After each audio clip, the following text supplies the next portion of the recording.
as I got off the motorcycle and me and Emily entered the bar. We found ourselves surrounded by exactly what you'd expect. A large number of drunken-ass idiots, along with women trying to squeeze money out of them, and more than a few bar waitresses, dressed in scantily clad outfits. Basically, whatever showed the most skin. We found ourselves an empty table. Taking a seat as one of the bar waitresses approached. A fairly attractive brunette, with hair cut short about to her shoulders, wearing a fairly heavy amount of makeup, eyeliner, lipstick, rouge for those nice blushed-looking cheeks, wearing a black top and black pants that fit very snugly on her body. However, had some rips and tears in them, and her top squeezing her breasts together for all they were worth. Like she needed it, she was fairly well set. "Well, hello. What can I get you today? Would you perhaps like a ticket for one of our tables, where we offer exclusive services? Female company, perhaps a seat of one of our gambling tables. We're having a special today, where the bar will match 10% of whatever you enter as your ante for entering the table." No thanks," I replied. "Not really here to gamble. Do you have anything to drink?" "Well, yes, actually, we have the Shamrock Special. It's the favorite drink for our establishment." "Yeah, let me get one of those." "And for your lady friend, will she be having anything?"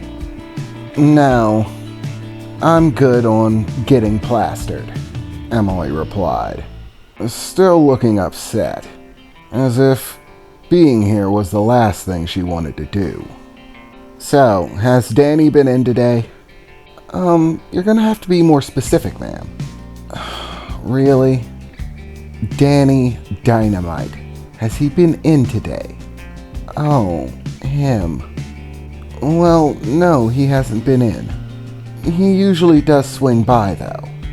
"Yeah, I know. That's why I'm here. Any idea about what time he's gonna be here?" "Well, usually he shows up in the afternoons," the waitress replied.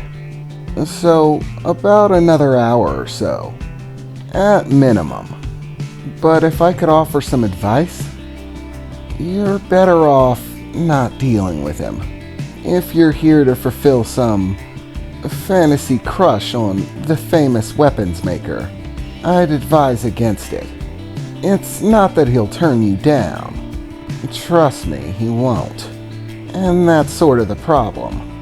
He's been known to take women who come here looking for a fantasy fulfillment and take them for a ride. Some women are preferential to it. But if you're not looking for, well, an extremely long night and waking up sore in the morning, I'd advise you not to," the waitress said, looking at Emily. "Oh my God," Emily replied. "Please stop making me sick. I am not here to screw that bastard. You're going to make me nauseous if you keep talking about his sex life. Just bring me a cherry-flavored water, and that'll be it. And if Danny comes in, and I happen to be away from the table, tell him Emily's here looking for him. He should know who you're talking about. If he asks you to be more specific, tell him he might know me by Emmys." Yeah, fine," the waitress replied, before walking off to go fetch our drinks. "Emmys? Okay, I'm really starting to get very curious about what exactly your relationship with Danny Dynamite is. I mean, Emmys? Shut the hell up, Jax. I don't need to explain anything to you. Stop asking, or I'm going to hurt you." Jeez, calm down. Fine, I'll keep off of it, I replied, leaning back in my seat a ways, feeling a bit parched and hoping that drink shows up soon. For a few moments, I ponder over why she got the name Emmys from him. It's such a cutesy nickname. And the way that waitress described the way he is with women. Did he take Emily for a ride like that? Jeez, I don't even want to think about it. Just some guy throttling her saying Emmys. Ugh. I really wish Emily wasn't so secretive about shit she did when she wasn't with me. I mean, most of the time when she wasn't with me, she was running around making deals, cutting bargains and trying to make money. She associated with all sorts of people, but she never really talked about any of it. She would just disappear for weeks and then show back up with some new deal, saying that she could make some good money off of it, and offering me a way in, a cut, for playing security. Other than that, I really didn't know anything about the things that she did when she was gone. And this whole Danny Dynamite thing has got all the wrong thoughts rolling through my head. Wait a second. Am I jealous? No. No freaking way. No. Not even thinking that way. I thought to myself, I am not jealous of some dude for hooking up with Emily. She's just my friend. That's it. I'm just concerned for the people that she associates with. I mean, that's healthy, right?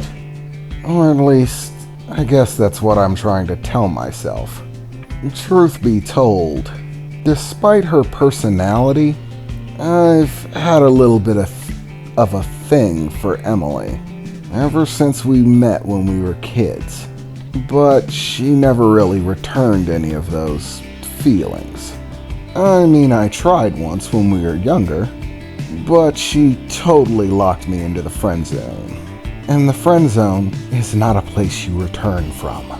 It's where all dreams of relationships go to die. So, despite my attraction to her, I had long since locked all of those feelings deep down, far away, and didn't really bring them back up again. After all, they were more or less just an inconvenience. Eventually, the waitress came back with our drinks. Not surprisingly, the Shamrock Special wasn't bad at all, and was much better than the swill that I was used to having to drink, and had a fair amount of flavor to it, and a little bit of kick on top of it. It was fairly strong, but it had a smooth consistency to it, and a sharp aftertaste that reminded me of cranberries, maybe? I'm not sure, but it was definitely satisfying. And they even had ice in it. Can't even remember the last time I had ice in a drink. That's just a luxury I can't really afford. So as the time passed, I ordered a drink or two more, and Emily followed suit, only drinking her cherry waters. We of course got a few more offers from the waitress for both the services of the Shamrock Bar and Tavern, and she even offered me her personal services, and I of course turned her down. I don't pay for that. But as the time ticked by, and we sat there waiting, eventually I heard a loud noise outside, a sort of rattle, a smattering of laughter, chuckles, and the sounds of a group of men having a good time very loudly as they began to enter the establishment, one being louder than the rest, a deep, bassy voice. Hell yeah, man. Yup, it's time to have a good time. A hard day's work deserves a hard day's party. a large man said as he boisterously pressed open the doors. "Danny has arrived. Let's get this freaking party started, huh? I'ma need some girls at my table, some drinks in my hand.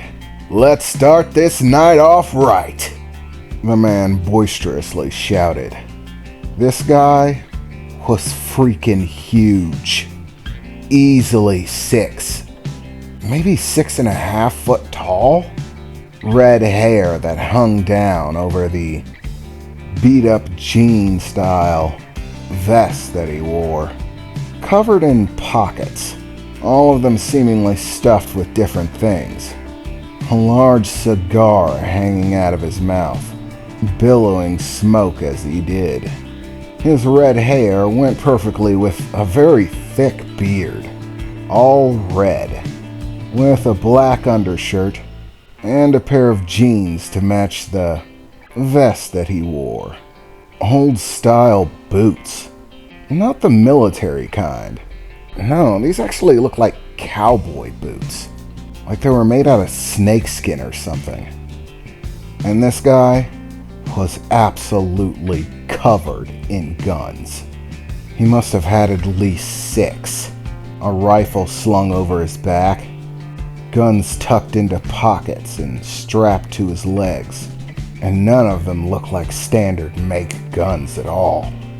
No, these were custom, many of them having strange attachments that I really couldn't tell you what they did. And the crew of cronies following behind him, all seeming to carry very unique-looking weaponry with them as well. Yep, there was no question about it. This was Danny Dynamite.